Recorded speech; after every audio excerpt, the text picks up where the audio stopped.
Hello again, everybody. Your old buddy Steve Simonson coming back today again with another Awesomers podcast episode. Now, we're on a Founder Foundations mini-series journey, and we're about midway through where I promised basically, hey, listen, I'm going to carve out some time and I'm going to give you a whole month worth of insight and even like a blueprint on how you can create a leadership training program for your team. And each episode, I've broken into subject matter that you should map into your own training, not just for yourself. It's a roadmap for you, like, guide you through the wilderness, but also a roadmap for your team. I'm so passionate about bringing a team up and developing your team.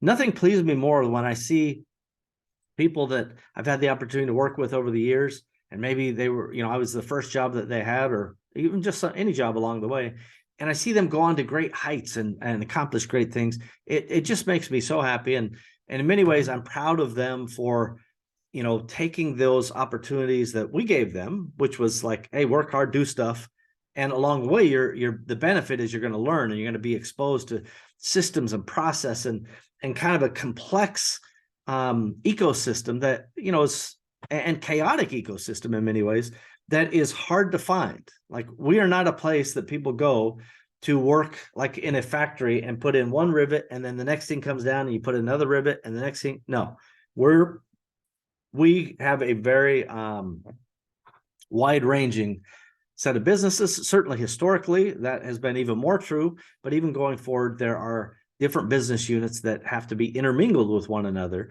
And that creates kind of a fun, unique way of living and being a part of a team, because it's never really the same thing.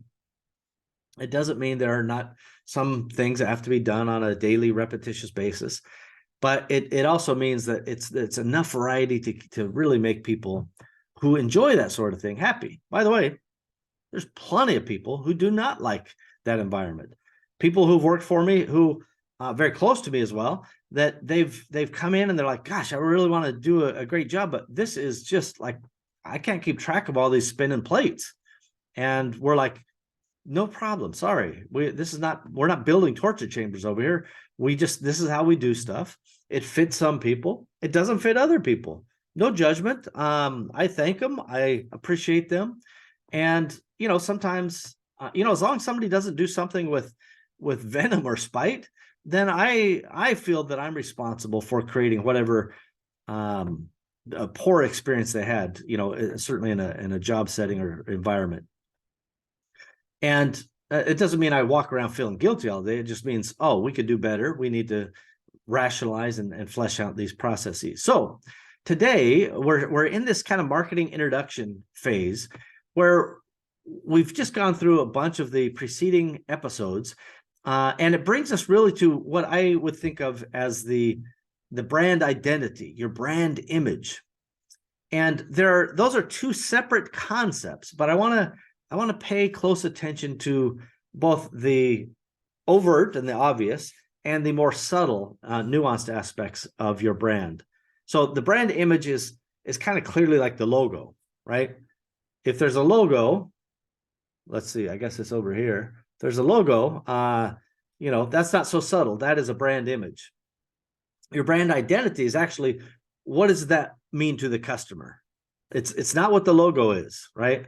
The logo is just a marker, literally a physical mark that you've decided, I want people to associate my brand and all the things that we represent in this little digital mark or graphical mark. It could be a physical statue, I don't care. But that is a face part of the program. The identity is what people actually believe that it represents in their mind. Like, oh, this means, like if you see the Awesomers, I'll try to point to it here. If you see the Awesomers logo for the visual folks at home, does that mean, oh, I'm going to learn something and maybe have a chuckle? Or does it mean this guy's boring and I don't want to tune in, right? It means something to a lot of people. And depending on what it means to you, I'm guessing you appreciate what you're hearing. Otherwise, you wouldn't stick around and listen. This same thing applies to any other brand. It doesn't matter if you're a manufacturer like Apple. It doesn't matter. I guess they're more of a product designer, the manufacturing, they outsource. But let's say a manufacturer like Ford, right? They make vehicles, or Tesla, they make vehicles, and they're physically manufacturing them. And they have honed their image, in the case of Ford, over, a century. In the case of Tesla, over, the last, say, 15, 20 years. And now when you see that logo, just the logo, whether it's on a vehicle or a magazine or in an airport, just walking by, it conjures up some feelings. Now, because Tesla is relatively new, I'm going to leave that to the side, but Ford has been around for, as I said, a century. There's some people who hate Fords, and they say that Ford, when they see that logo, it means found on road dead, right? That's what the little acronym for Ford means to them. And there's other people, it's like, my grandfather had a Ford, my dad had a Ford, I've got a Ford, and that's how we do it in this family, right? So those are quite different perceptions, but that is how branding works. I want to take a little bit of a counterintuitive approach to brand image. I want your identity to mean more than the logo itself. If there's anything that we've witnessed in the past 20 years, with Google kind of running our lives, right? The searches begin and end on Google typically. Google changes their logo freaking every day, right? And in the old days, let's say pre-90s and before, pre-turn of the century, there was a real big book, and this still exists at all companies, about what's the logo Pantones, what's the color, what's the acceptable style, size, font, right? All of these things that were so rigid. Like at IBM, if you dared to make a different color blue or a different size or even just a different font, then you would be just shellacked by whoever was in charge of the the program at the time. There's no room for any sort of error. But Google has kind of helped us realize that, you know what? When you see kind of the Google mixed into all these various logos that they put on their homepage, and they will often change it around holidays or, election days or this or that. It really just says, you know what? I see Google in all things, right? That's part of their objective. And my point to you is, if you spend weeks or months on your logo early on, I think you're wasting a bunch of time. That's the counterintuitive part. I think initially you should, this is again how I would do it. You decide how you want to do it. But instead of, getting into all these subtle touch points, about, well, it's got to be this color because this represents royalty, or it's got to be this color because this represents happiness. It's like, just pick something you like and move on. Like, go get, a bunch of Upwork or Fiverr people to make you 5 or 6 choices. Pick one, get all the iterations of it, every graphic format, every style. You can even animate it, whatever you want to do, and just stick with that and get moving. I don't want you spending a ton of time on this early on, because nobody cares except you. And as much as it may be important downstream and later on, this is not the time to waste a bunch of energy on it. I remember, we had a logo for one of my companies, and we were selling, $40-50 million at the time. And we had a big investment company, a venture capital firm, and they're like, hey, we want you to go to our brand people, your brand identity and imagery people. And so we're like, hey, yeah, we're just little, stupid entrepreneurs, and you have $2 billion under management. You're smart, we're dumb. Let's go listen to them. And they took us to a really great firm, and they're like, hey, for 80 grand, we'll give you a new logo and a tagline, right? It's like, well, we already got both of those, so why should I spend 80 grand? And, the venture capitalists would pat me on the head and go, hey, Steve, hey, little buddy, you just don't understand, how big businesses work. We need to get all the sensory elements of your brand really tied down so that we can, have a good book and have, consistency among all the different channels we do. And just to be clear, as much as I didn't understand that concept, like, why should I spend $80,000 on this? Their principles were not wrong at the very intellectual level. It's just a question of whether or not we should waste the time and the money on it. By the way, when I said, why should we spend $80,000 on this? And they're like, you're burning cash anyway. What's the difference? So we had just done an infusion of venture capital, and we were, doing a bunch of expansion, and we were burning, hundreds of thousands of dollars a month at least. And that was the response that just tickled me. It's like, yeah, what's the difference? You're already burning money. So I kind of deferred my judgment. This was a mistake that I made. Instead of me saying, no, this is stupid, we should focus on our core business. I was still at that time the majority holder. I said, well, you know what? I should learn. I should defer my bias and step back and learn.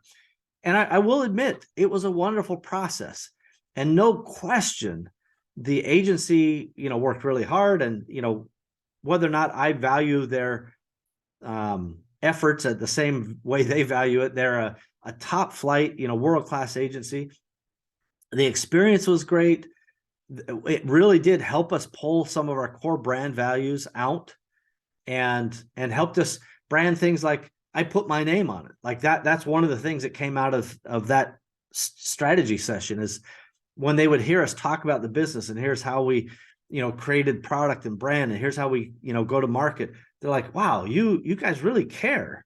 It's like you're signing your name to everything that you do. And I'm like, yeah, that's what I do. And they're like, so you put your name on it, right? And I'm like, yeah, I do. And it really resonated. And it actually not only became part of that company, but every company since then. So I'm not suggesting that it didn't have value, but what I'm telling you is that timing matters and context matters. There's no point in you going and spending $80,000 unless you already have a giant company and you're really trying to say, well, how do we take this thing, to the public level, and getting your ducks in a row ahead of that. So my message to you today is, I do think that I want your brand image to be locked up, pick one and move on. Then work on your brand identity. Really, what does your brand stand for? That means so much more to me than which font you chose or what color happens to be, the color of periwinkle, because that, makes people think of good things. Keep that side of it, I think, for a later date. Pick something and get on with it, and know that you can change it in the future at any time with virtually no downside, right? Yes, you may have to reprint some literature or signs or packaging or whatever, and you can just do that kind of on a production basis going forward. But golly, when you watch big companies constantly, phone companies changing their name and making new signs and renaming stadiums, it's all ethereal. It doesn't really matter. So my advice, pick something so you can rally everybody around, and then get on with it and focus on identity more so than image. Thank you, everybody. I hope, again, this is valuable. Subscribe, share, save, etc. Please comment. Let us know if this is useful to you. And remember that if you're doing a good job and keeping track of these, this is your roadmap on how you can set up the subject matter you should be studying and the subject matter you should be training on with your team. Thanks, everybody. See you later. Bye-bye.